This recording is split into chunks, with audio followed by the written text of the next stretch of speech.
Welcome to Devasena life style. என்னோடய சேனலை subscribe பண்ண எல்லாருக்கும் நன்றி. இப்போ தான் ஃபர்ஸ்ட் டைம் நீங்கள் என்னோடய வீடியோ பார்க்குறீங்கன்னா, பிடிச்சிருந்ததுன்னா என்னோடய சேனலை சப்ஸ்கிரைப் பண்ணிவிட்டு பாருங்கள். கூடவே பெல் ஐக்கானை கிளிக் பண்ணுங்கள். அப்போ தான் நான் போடுற வீடியோ உங்களுக்கு நோட்டிஃபிகேஷனாக வரும். இன்றைக்கி சூப்பரான ரெசிபி பார்க்க போகிறோம்.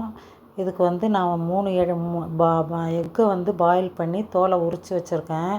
இந்த எக்கை நம்ம இப்போ கேரட் திருவியில் குட்டி குட்டியாக திருவிட போகிறோம். இது திருவி பண்ணால் தான் இது நல்லாயிருக்கும். அதனால் இந்த மாதிரி 3 எக்கையுமே இப்போ திருவி ரெடி பண்ணிக்கலாம். இங்கே பாருங்கள், இந்த மாதிரி ரெடி பண்ணியாச்சு. எவ்வளோ அழகாக இருக்குது பாருங்கள் பார்க்கவே.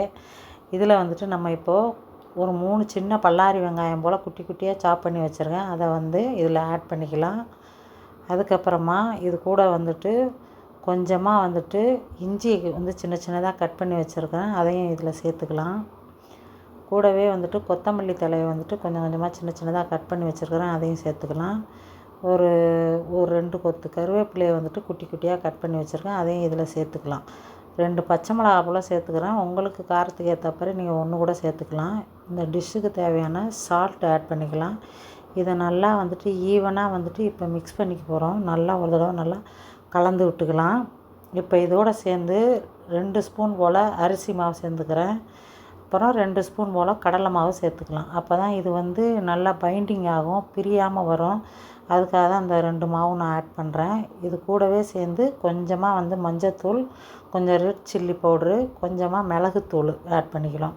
இப்போ இது எல்லாமே இந்த மசாலா எல்லாமே ஈவனாக ஸ்ப்ரெட் ஆகிற மாதிரி நல்லா நம்ம பிசைஞ்சுக்க போகிறோம் இந்த மிக்ஸை. அதுக்கப்புறமா ஒரு முட்டையை நான் தனியாக ஒரு பவுலில் உடச்சி வச்சுருக்கேன். அந்த முட்டையை நல்லா கலக்கிட்டு அதில் பாதி போல் இதில் சேர்த்துக்கிட்டு நம்ம திருப்பி இந்த மிக்ஸை நல்லா பைண்ட் பண்ணுற அளவுக்கு வடை சுட்ட அளவுக்கு பிசைஞ்சுக்க போகிறோம். இப்போ பாருங்கள், உருட்டுனா இந்த மாதிரி உருண்டு வரணும். இப்போ இதை நம்ம சின்ன சின்னதாக வடை மாதிரி தட்டி ஆயிலில் போட்டு பொரித்து எடுத்துக்கலாம். இது இந்த 3 எக்கே நம்மளுக்கு 9 வடை வருது. இந்த மாதிரி நான் வாழை இலையில் இன்றைக்கி நல்லா வாழை இலை வாசனையாகவும் இருக்கும். அதனால் வாழை இலை தட்டி தட்டி நான் ரெடி பண்ணி வச்சுருக்கேன். இப்போ இந்த மாதிரி 9 வடை வந்திருக்கு. இதை இப்போ ஆயிலை நம்ம ஸ்டவ்வில் வச்சுட்டு பொரித்து எடுக்க போகிறோம். இப்போ ஸ்டவ் ஆன் பண்ணியாச்சு. ஆயிலை கடாயில் ஊற்றி வச்சாச்சு. எண்ணெய் சுட்டுருச்சு. இப்போ ஒரு வடையாக நம்ம போட்டு எடுக்க போகிறோம். இது எண்ணெய் குடிக்கலை. நீங்கள் பண்ணி பாருங்கள். சம்டைம்ஸ் தெறிக்கும் அப்படின்னு சொல்கிறாங்க. நம்ம மிக்ஸெல்லாம் பைண்டிங் கரெக்டாக போட்டோம்னா அது தெறிக்கிறது இல்லை, வெடிக்கிறதும் இல்லை. இந்த மாதிரி நுரைய அடங்கின உடனே தான் நம்ம திருப்பி போடணும், இல்லைன்னா அது உடஞ்சி போயிடும்.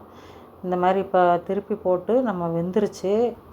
பாருங்கள் எவ்வளோ சூப்பராக வந்திருக்கு. வேறு லெவல் டேஸ்ட்டாக இருக்கும். இது மாதிரி குழந்தைங்களுக்கு நீங்கள் ஈவினிங்கில் இந்த மாதிரி ஸ்நாக்ஸு அல்லது நம்ம வீட்டில் இருக்கிறப்ப சண்டேஸில் வீட்டில் இருக்கிறப்ப ஒரு 11 o'clock போல் இந்த மாதிரி குளிர்காலத்தில் நம்ம இந்த மாதிரி செஞ்சு சாப்பிட்லாம். முட்டை சாப்பிடாதவங்க கூட இது நல்லா சாப்பிடுவாங்க.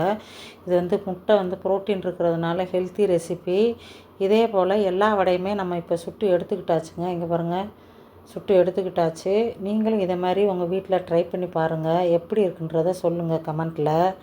இந்த பதிவு உங்களுக்கு பிடிச்சிருந்ததுன்னா என்னோடய சேனலை சப்ஸ்கிரைப் பண்ணிவிட்டு பாருங்கள். தேங்க்யூ ஃபார் வாட்சிங்.